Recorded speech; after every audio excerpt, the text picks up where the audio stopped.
Amados, essa semana nós estamos na segunda porção de Deuteronômio, né? Estamos no último livro dos 5 livros que estudamos anualmente, que chamamos, né, de a Torá, a Lei do Senhor. E eu quero só voltar um pouquinho em números aqui para a gente lembrar de um episódio.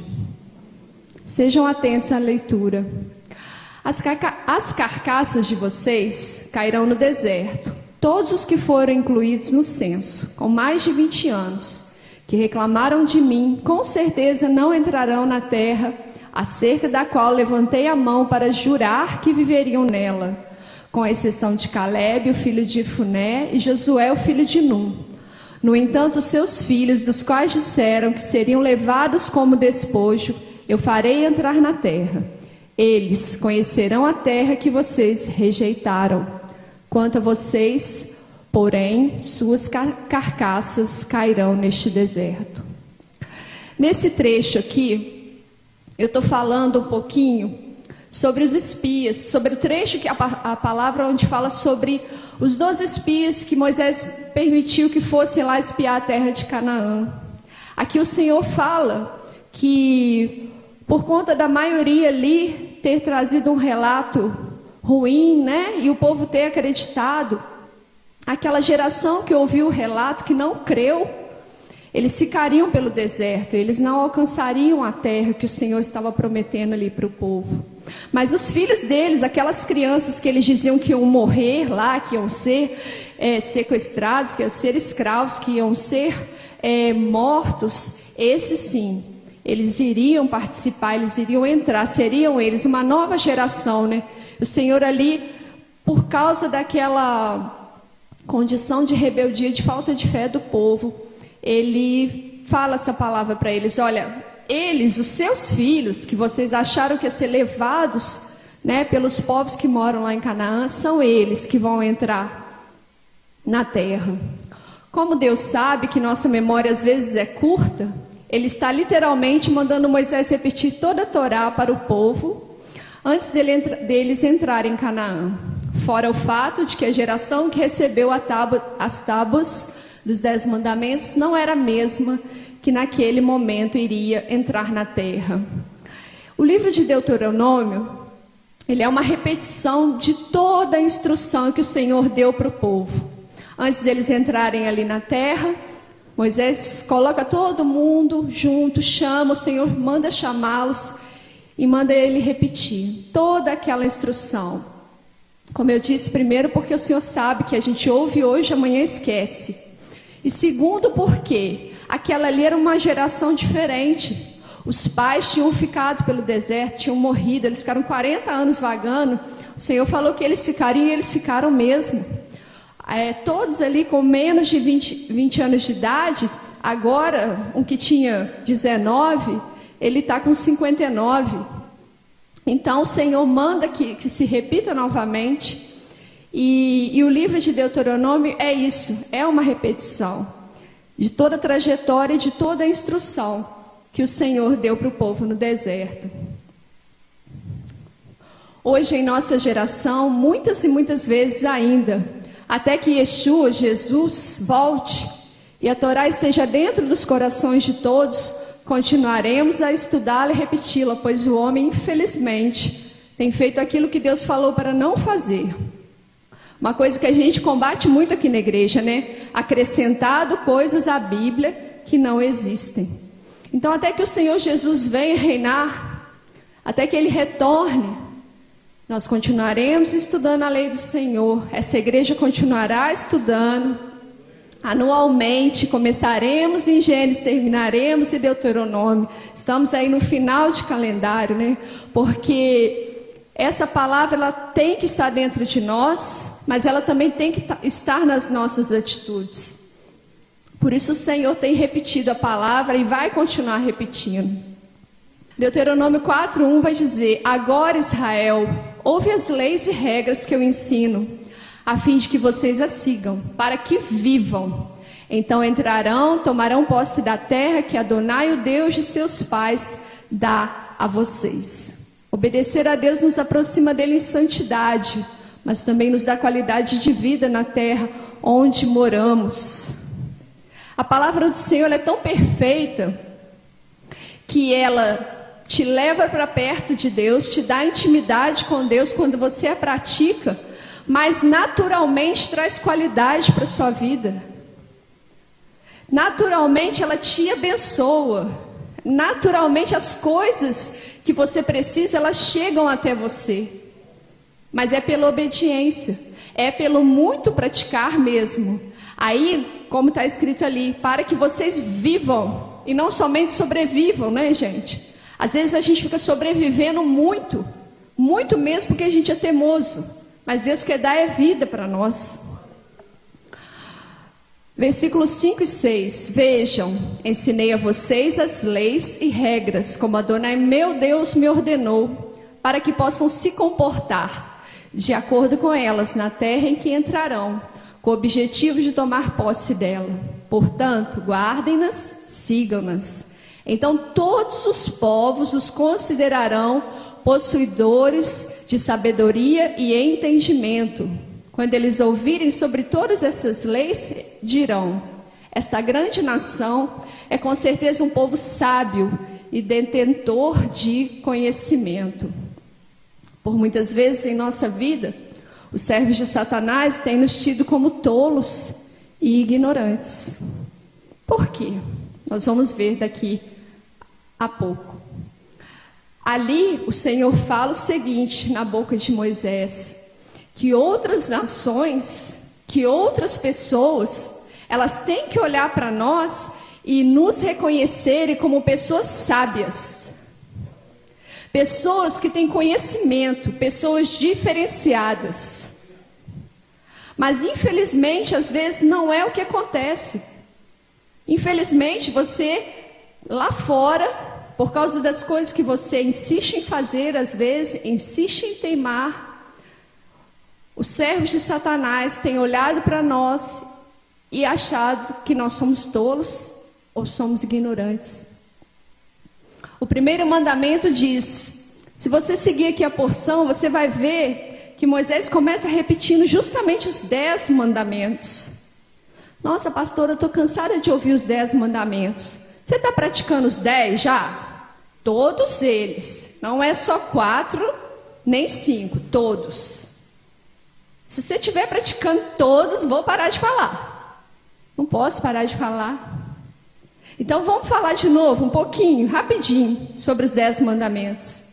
Eu sou o Senhor teu Deus, que te tirei do Egito, da casa da servidão. Mas nós insistimos em que resolvemos nossa própria vida. Deus pode até estar no carro, mas não no volante. Um dia eu assisti uma pregação de uma pastora que eu gosto de às vezes estar ouvindo, e ela contava um testemunho sobre a vida dela, de que quando ela converteu, e logo em seguida já começou a ser uma pessoa ativa ali na congregação que ela participava, chegou um determinado período da vida dela, ela descobriu que ela não estava tão convertida assim. Porque todas as vezes que as coisas na vida dela estreitavam, que as dificuldades vinham, que as lutas vinham, ela resolvia sim as coisas por si mesma. E então um dia o Senhor falou com ela em oração: olha, quando você me der o volante, aí você vai começar a entender o que é que está acontecendo. Mas enquanto você me colocar no banco do lado, no banco de trás, as coisas não vão funcionar. Ou seja, ela continuava sendo Deus sobre a vida dela. Ela aceitou Jesus, mas ela não entregou tudo para ele, ela entregou um pouco. Mas quando a gente aceita, quando a gente é tirado do Egito, a gente entrega tudo. A gente abre mão, porque nós éramos escravos. Então, quando você é levado para a liberdade, olha, eu não quero mais nada do que eu tinha antes, e é nada mesmo. Eu não quero mais a minha razão, não quero mais a minha direção, eu quero a direção do eterno. Então, se você até hoje está com o volante na mão, entrega ele para Jesus nessa noite. O segundo mandamento diz: não terás outros deuses diante de mim. Satanás tem colocado em nosso coração uma mensagem errada. Só um pouquinho para Deus tá bom. Você tem coisa demais para fazer, você não tem tempo, você está muito cansado, você tem muitos compromissos. Tudo isso está tomando o lugar de Deus em nossa vida. E essa última frase é terrível. Nós temos usado Deus, temos usado pessoas e amado e adorado coisas. Está tudo invertido, irmão. Nós clamamos a Deus quando precisamos das coisas. Mas quando precisamos estar na presença dEle, dando para Ele nosso louvor, a nossa adoração, trabalhando para Ele. Ah, não, Senhor. Você usa Deus quando você precisa. Mas quando você não precisa, você deixa Ele de lado. E aí você adora as coisas que você precisa. Você adora as situações que você tem que resolver. Mas Deus não. Hoje eu estou cansado, Senhor. O Senhor sabe como que foi minha vida. Só o Senhor sabe a luta que cada um aqui passou essa semana. Passou no dia de hoje. Se a gente for parar para falar, é muita coisa, irmão. Somos muitos aqui. Mas neste momento, nesta noite, nós estamos aqui por causa dEle. Porque nós adoramos a Ele. Nós sabemos que é Ele que nos supre, mas em primeiro lugar nós o adoramos. Não porque Ele vai nos dar, mas porque Ele já nos deu. Então não podemos mais usar a Deus, temos que adorá-lo. Não podemos mais adorar as pessoas, temos que amá-las. Mas não adore as pessoas, adore o seu Deus. Amém? Continuando, o terceiro mandamento diz: não use erradamente o nome de Deus. Deus sabe, Deus entende, Deus vê o meu coração. Por isso, em nossa boca, o nome do Eterno se torna tão comum, tão popular, que no momento em que passamos por aflições e dificuldades, e realmente precisamos clamar pelo nome dEle e receber alguma resposta, Ele também nos trata da mesma forma. Você sabe, meu filho, você entende, você não me dá valor. Então como eu posso agir na sua vida? Há muitas brechas, eu me tornei para você como qualquer coisa. Porque nós usamos o nome do nosso Deus para justificar muitas coisas. Ah, mas o Senhor entende, o Senhor está vendo. Realmente Ele tem visto, mas não tem entendido. E quando nós achamos que, mas Deus não me responde, o que está acontecendo? Deus não vai responder. Deus não vai responder, Ele está esperando você responder primeiro. Responder com a sua atitude, com a sua mudança, colocar o nome dEle e o Espírito Santo no seu devido lugar na sua vida. Não somente como alguém que ficou ouvindo as suas reclamações, mas como a manifestação do próprio Deus sobre você. Nós precisamos colocar o nome de Deus no lugar correto na nossa vida, no altar correto. Porque senão, irmão, você vai passar vergonha lá fora. Quando você orar não vai acontecer nada, porque o nome dEle na sua boca não está tendo valor. Tem que haver diferença, tem que acontecer algo quando você fala o nome do teu Deus. Amém? O quarto mandamento diz: guarde o dia de sábado. Tudo para nós foi ensinado, quase tudo, né? Que para nós foi ensinado errado durante anos e anos. Quando chega até nós de forma correta, é rejeitado. Não é tudo que você aprendeu que está errado, não. Tem muita coisa boa que nós aprendemos.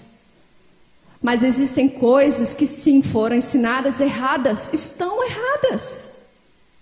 E a palavra está aqui para mostrar para nós que está errado. Mas aí a gente, porque tem que mudar, tem que se mexer, tem que fazer alguma coisa, a gente se encosta nessas desculpas. Olha, eu estou no Brasil, meu país não guarda o sábado, só em Israel que existe isso. Qual a diferença se eu descansar no domingo? Dá no mesmo. Eu preciso trabalhar, porque senão o dinheiro não chega. As pessoas dependem de dinheiro para se sustentar. Essa é uma das maiores desculpas que as pessoas dão às vezes. Olha, isso aí é muito bonito de ouvir, mas só quem tomou esse propósito na sua vida, como diz que tem um dia que Deus separou, que chama sábado, não chama sexta, nem segunda, nem domingo, chama sábado, e realmente aproveita o tempo que tem com o Senhor e descansa nele mesmo. Gente, você tem que descansar até o seu pensamento. Se você está com problema, com luta, com dificuldade, no sábado você descansa até o seu pensamento, porque é para descansar no Senhor, não é em outra pessoa. Ele tem cuidado de nós. É Ele que te sustenta, é Ele que supra as suas necessidades. Se Ele não põe a mão, como é que a gente faz? Nada acontece. Então isso não é coisa que é inventada pelo ser humano, por uma igreja, que uma igreja ali não, é coisa de Deus. Sábado é coisa de Deus. Amém? O 5º mandamento: honre o seu pai e a sua mãe, porque o Senhor vai te honrar. Você pode estar lutando, você pode ter batalha.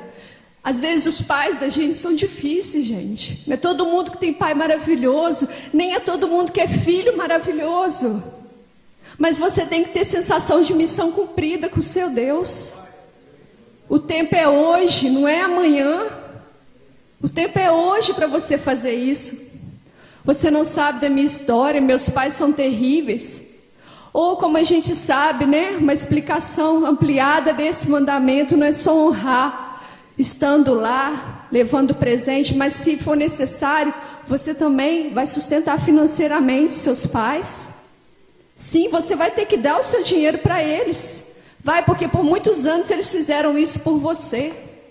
Por muitos anos eles cuidaram, eles se preocuparam com o seu futuro, então agora é a sua vez.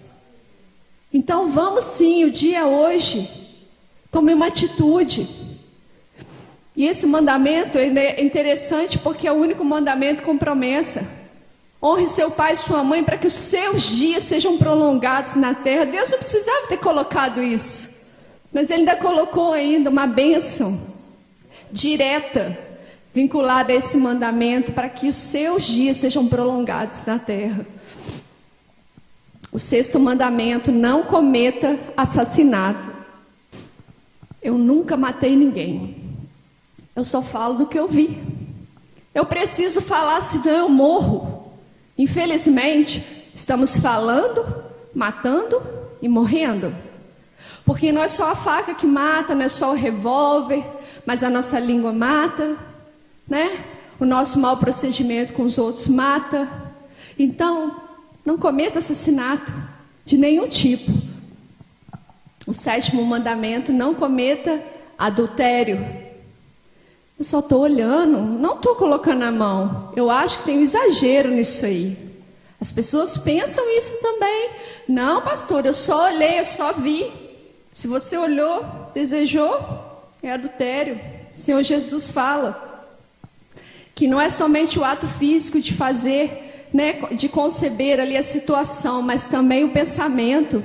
E nós também podemos adulterar relacionamentos. Se você não tem dado para o seu filho, para o seu amigo, para o seu esposo, para a sua esposa, para quem você tem relação, para o seu trabalho, qualquer relacionamento que você tem na sua vida, se você não tem suprido ali a finalidade real daquele relacionamento, você está adulterando ele. Não tem uma outra palavra. Você está trocando ali o objetivo dele. Se um casamento foi feito para que um cuide do outro, para que um se sinta amado, se sinta protegido, e nada disso está acontecendo, o casamento está sendo adulterado. Pode não haver uma terceira pessoa na relação, mas está sim acontecendo um adultério ali. 8º mandamento: não roube. Eu nunca tirei nada de ninguém. Pode levar, porque está sobrando mesmo. Eu imprimo lá no meu trabalho. E o outro tipo também, né, de roubo que a gente às vezes faz, né, que rouba assim o sonho do outro. Você vira para ele e fala: você não vai conseguir não. A pessoa compartilha com você um pensamento, uma vontade, vai lá um projeto. Não, vai dar certo não mexe com essas coisas não. Nós não temos esse direito. Nós precisamos incentivar as pessoas a orar por elas, para que o Senhor venha operar na vida delas. O 9º mandamento: não dê falso testemunho. A mentira. Mas e se eu não testemunhar? Vão me mandar embora. Fala a verdade não, senão ela não vai entender. A primeira situação, né? Você se deixa levar pela circunstância porque você tem uma necessidade direta ali. Você está no seu trabalho, alguém pede para você testemunhar contra um colega que saiu. Você sabe que é mentira, não participe, irmãos. O Senhor abre portas, mas o Senhor também fecha portas. Talvez você participe e depois perca seu emprego. Talvez você não perca o seu emprego, mas você está perdendo a sua salvação. Porque é um mandamento que fala, não dê falso testemunho. Nós não podemos visar só a nossa perda direta daquele dia, daquele mês, daquele momento, não. Você tem que visar o seu relacionamento com Deus. Não vise apenas as coisas que você vê. Não falar a verdade, senão a outra pessoa não vai entender. Hoje eu passei uma coisa muito interessante com a Luísa, né? Ela virou para mim dentro do carro e falou assim, mãe, eu tenho que falar com meu pai que meu nome foi para a lista. Pode falar, Luísa. Aí depois eu fiquei pensando, gente, como que é interessante, né? A gente ensinar a criança desde pequenininho que fala a verdade. Não importa se aquilo para você vai te custar algo naquele momento, mas fala a verdade. Sabe, porque se você deixar aquilo rolar, a gente sabe o que vai dar lá na frente. Quantas pessoas aqui já passaram por circunstâncias de segurar um acontecimento, e aquilo lá na frente estourar de uma tal maneira que não teve mais conserto, que foi tão devastador na sua vida, na vida de alguém que você conhece, que aquilo ficou difícil demais, sabe? Então a mentira, gente, não é à toa que Satanás é o pai da mentira, não é à toa. Então, não importa o que foi o que aconteceu, mas fala a verdade. Não se envolve com coisas que vão colocar o seu nome na mentira, né? Não fale do que você não sabe, mas fale a verdade. E o 10º mandamento, não cobiçar. Ah, mas eu só não acho justo. Uns com tanto e outros com tão pouco. Para mim, Deus nunca fala nada. Eu não ganho nada. Infelizmente, às vezes a gente tem esse pensamento. Por que fulano tem tanto e eu não tenho nada? Por que fulano recebe bênção e eu não recebo? Por que fulano recebe profecia e eu não recebo?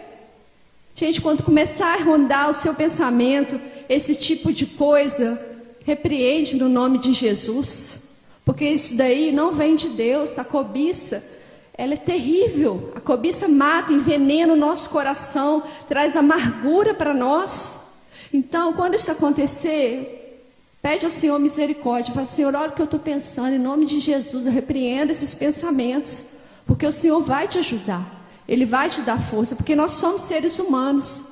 Não é à toa que Ele escreveu, para a gente ler e lembrar, olha, eu não posso isso aqui. Então, faz isso que eu tenho certeza que vai dar certo. A palavra está dizendo que por causa de nossa obediência, as instruções de Deus, Ele será conhecido. Nós vimos isso naquele trechinho que eu li, antes de falar dos mandamentos. Por causa da nossa obediência, os outros povos olharão e nos acharão sábios, né? Conhecedores da palavra. Passei nos 10 mandamentos ali para a gente dar uma analisada, né, na nossa vida. O que a gente tem feito, que às vezes as pessoas olham para nós e acham que nós somos tolos. Infelizmente, não é o que tem acontecido. Somos apontados na rua, sim, mas não como crentes genuínos no Deus Altíssimo. Para aqueles que convivem conosco diariamente, somos apenas crentes.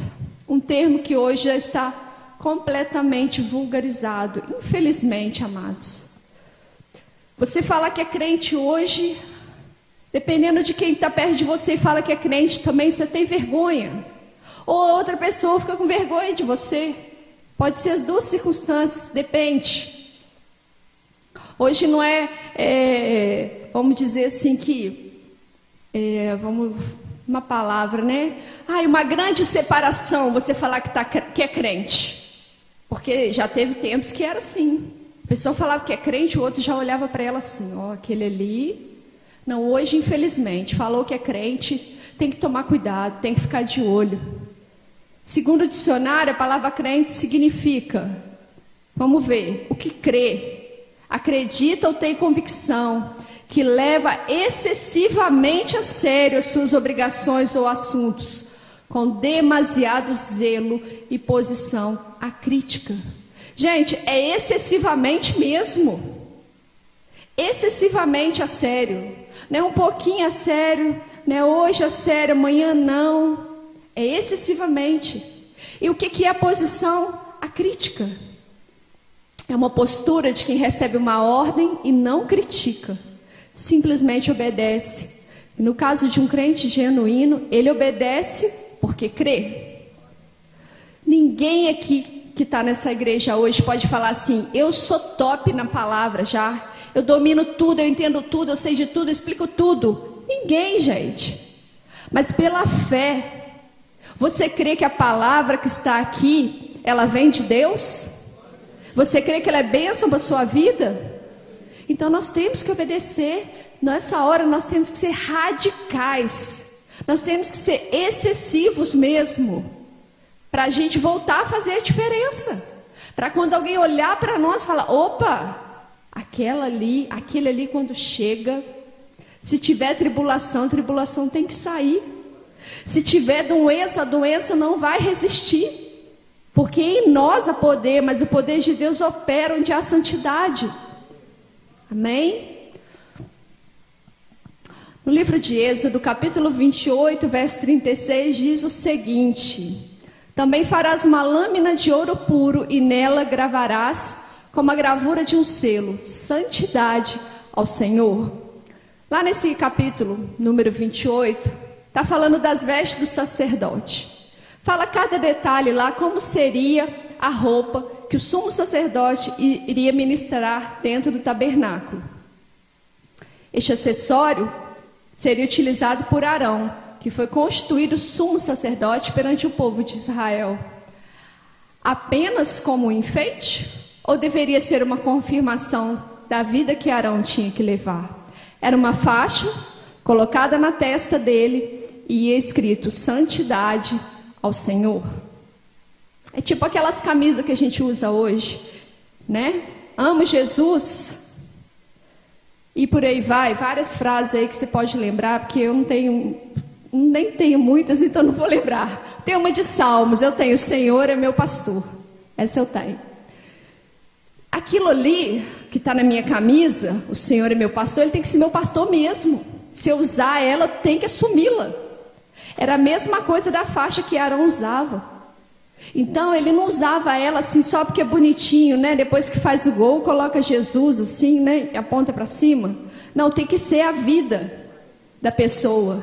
A vida dela tem que expressar o que está escrito ali. Então Arão, ele tinha uma função: expressar para o povo santidade ao Senhor. Não era só mais um acessório, não era mais uma coisa chique ali porque tinha lâmina de ouro, não. Era uma coisa que mostrava realmente ali o que era necessário: santidade ao Senhor. Mas eu não sou sacerdote, será? Você pode pensar, né? Não, pastor, eu sou membro da igreja, eu não sou sacerdote, não. Será que não, gente? Em Êxodo 19, 26, diz: e vós sereis para mim reino sacerdotal e nação santa. São essas as palavras que falarás aos filhos de Israel.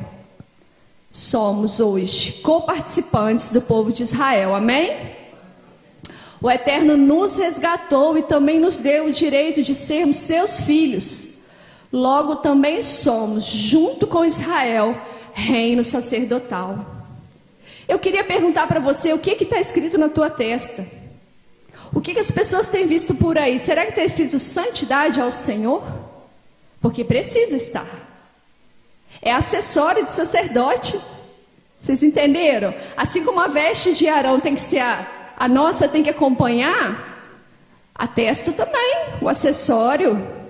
Será o que as pessoas têm lido na nossa vida por aí? Porque nós também somos o livro. Vocês concordam? Você às vezes tem sido a Bíblia de muita pessoa que está aí fora. Mas será que tem sido uma Bíblia verdadeira? Será que tem expressado realmente as palavras que estão aqui? Se nós temos levado o nome de crentes, servos do Eterno, é necessariamente obrigatório que a nossa vida seja reflexo da palavra do Senhor. Prosseguindo lá no capítulo 4 ainda, versos 7 a 9, vai dizer: pois que grande nação existe com um Deus tão próximo como Adonai nosso Deus está, sempre que chamamos por Ele? Que grande nação existe que detenha leis e regras como a de toda esta Torá, que ponho diante de vocês hoje? Apenas tenham cuidado e cuidem de viver de modo diligente, que é aplicado, zeloso, para que não se esqueçam do que viram com os próprios olhos, para que essas coisas não desvaneçam, não desapareçam, não dissipem, do coração de vocês. Ao contrário, façam-nas conhecidas a seus filhos e netos. Quero parar um pouquinho nesse trecho aqui com vocês agora. Como eu estava dizendo, nós somos a Bíblia das pessoas que estão aí fora. O Senhor tem ensinado para nós aqui nessa casa a importância da obediência. E o Senhor tem observado, às vezes, em nós, como que tem sido a nossa diligência, como que tem sido, a nossa determinação em realmente obedecer ao Senhor. O final do versículo: façam-nas conhecidas a seus filhos e netos. Ah, pastor, eu não tenho filho nem neto, não. Tem sim. Tem sim. Por onde você passa, você deixa alguma coisa. Talvez você tenha filhos espirituais. Talvez você tenha amigos precisando de receber de Deus uma palavra. Talvez você já tenha levado para o Senhor algumas pessoas, apresentado a palavra, e hoje elas estão na casa do Senhor. Mas há muita gente ainda para você trabalhar. E você não precisa necessariamente ter filho e neto biológico, não. Mas pode ter espiritual. E é essa a nossa grande tarefa. Porque os filhos, alguns vão ter, outros não. Os netos também. Mas no reino espiritual, há muitas pessoas órfãs, precisando sim de pais e de mães para conduzi-los à presença do Senhor. Quantas pessoas você conhece, você lida e você vê ali o sofrimento, às vezes a opressão, a escravidão que aquela pessoa tem levado na vida dela e não sabe, não entende porque as coisas têm acontecido, não entende porque que talvez não progrida, não consiga sair das confusões, das lutas. E você é levantado por Deus como sacerdote, para poder levar para aquela pessoa uma palavra, para poder viver uma vida diferenciada. E olha o que esse texto diz: que privilégio nós temos de ter perto de nós um Deus tão próximo, irmãos.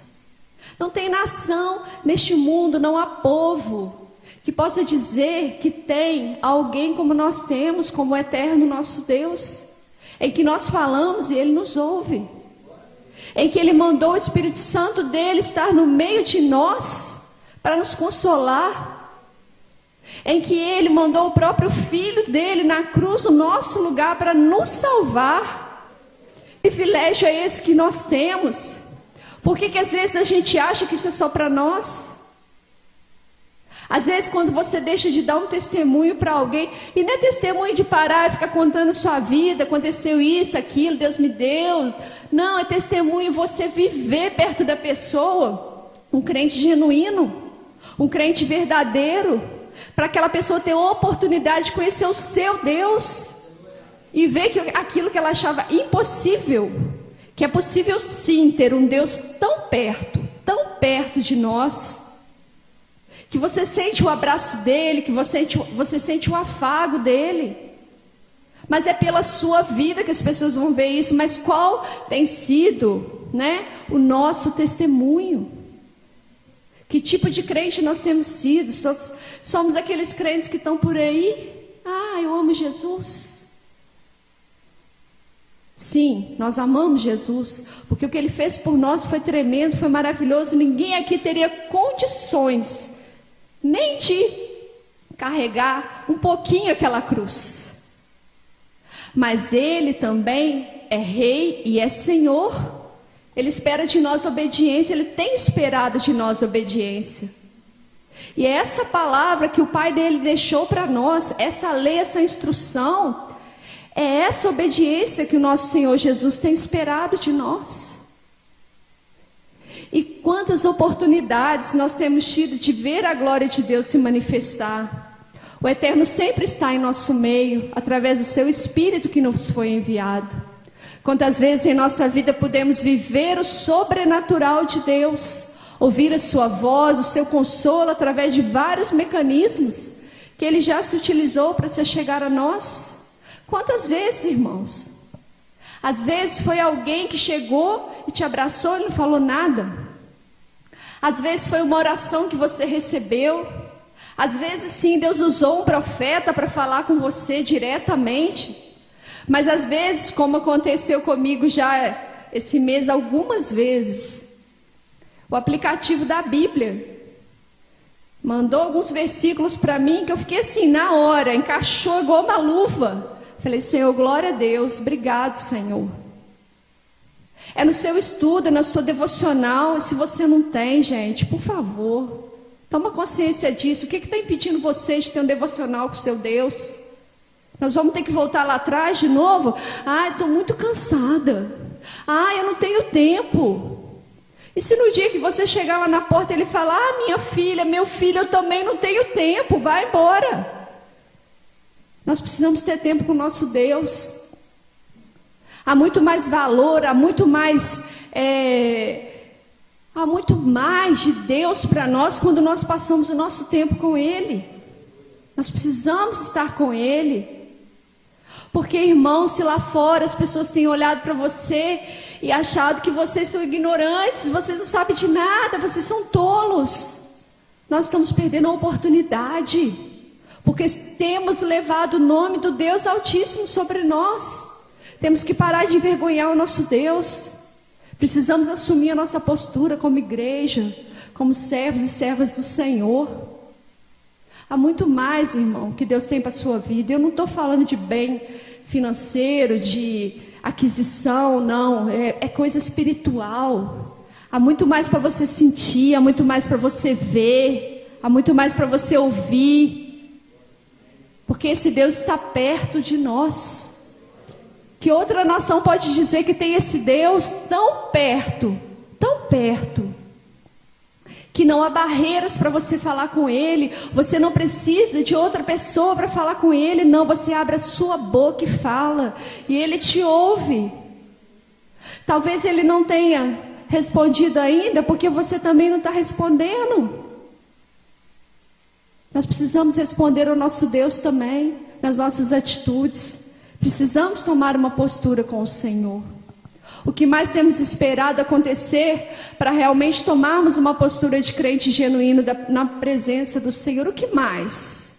Será que você já não sofreu demais, não? Será que você já não bateu muita cabeça, não? Será que a gente não cansa?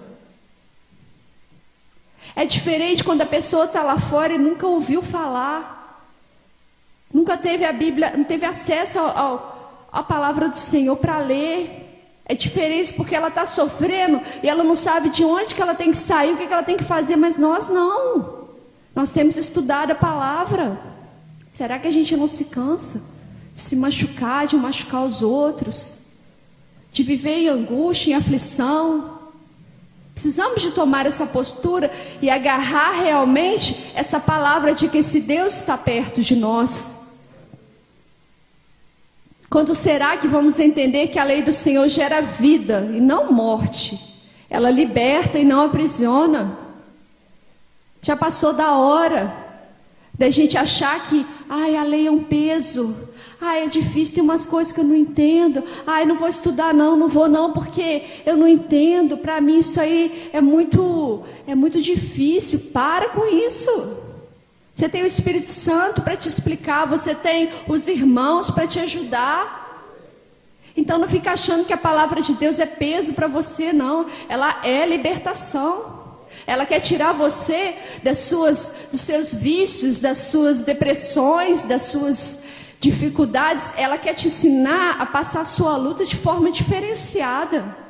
Porque a luta ela vai estar aqui, mas existe sim uma forma diferente do crente passar por ela, se ele estiver manejando bem a palavra da verdade. Quantas vezes mais nós teremos que ouvir as mesmas coisas, sem mudar a nossa postura com Deus? Às vezes você fala assim, nossa Deus, todo dia fala a mesma coisa na igreja. Mas como eu comecei falando aqui, vou falar os 10 mandamentos de novo hoje. Você já está fazendo os 10? O pouco que você tem guardado, você já tem praticado? É um dia de cada vez, é um pouquinho de cada vez, mas sobe a escada, irmão. Não senta no primeiro degrau, não. Sobe a escada. Todo dia é um degrau, mas sobe. Sobe olhando para o alto, porque Deus vai te dar força. Você vai continuar. Será que tipo de herança deixaremos para nossos filhos? Aquela geração que ia entrar em Canaã tinha em sua memória uma triste recordação de que a desobediência de seus pais fez com que eles perecessem no deserto. E quanto a nós, qual o legado nós vamos deixar? Já pensou, irmão? Seu filho cresce, seu neto cresce, amanhã não tem nada para falar de você. O seu amigo converte, leva uma vida com Deus daquelas assim, né? De busca, e você fica para trás. Você que tem tanto conhecimento de Bíblia, mas não vive. Ah, mas eu sei, já li a Bíblia 10 vezes, mas não usa. Qual o legado que você tem deixado para as pessoas ao seu redor? Porque a gente ainda não é eterno, é? Ainda não. Então um dia todo mundo aqui vai morrer. Qual a herança que você tem deixado? Porque aquela parte ali é a verdade. A geração que ouvia a repetição da lei, ela tinha uma lembrança, olha, meu avô morreu no deserto. O meu pai morreu no deserto, porque ele se rebelou, porque ele escutou a palavra primeiro do que eu, mas não quis. Preferiu a rebeldia. Será que nós vamos ser assim também? Será que amanhã vai se levantar pessoas porque a nossa parte a gente não fez? Qual é o legado que nós temos deixado aqui nessa terra? Não somente para os filhos biológicos, mas para todas as pessoas ao nosso redor. Nós precisamos ter essa consciência. Há em nós uma grande responsabilidade. Há muitas coisas que o Senhor quer fazer através da nossa vida, mas a gente está sentado no primeiro degrau, né? A gente não se move, a gente não se manifesta, a gente acha difícil, porque mudar é difícil mesmo. Mudar é difícil, mas mudar renova, restaura, traz vida, traz santidade, aproxima de Deus. O que adianta? Deus está tão próximo de você, tão próximo, e você não está próximo dele? Aí você não vai sentir, você vai falar, não está nada, pastora, não estou sentindo nada. Não vai sentir mesmo não, porque passa a semana na superficialidade. Aí chega na sexta, quer sentir Deus. Ai, não estou sentindo, ai, estou cansada. Eu vou sentar, vou levantar, vou ali, vou voltar. Ai, não acabou. É assim mesmo que acontece. É assim. Ai, está demorando. Ai, nosso Deus. É assim, gente. Mas se a gente passa a nossa vida na superficialidade, sentadinho no primeiro degrau, ah, eu converti agora, eu tenho Jesus. Nós vamos ficar sentadinhos no degrau. E quando ele voltar, aquele degrau lá, não sei se ele vai olhar. Esse que é o problema. E eu, na dúvida, eu prefiro subir. Prefiro subir. Nós precisamos subir. Vamos avançar em direção ao Senhor. Amém? Que Deus não precise levantar outra geração em nosso lugar. Amém?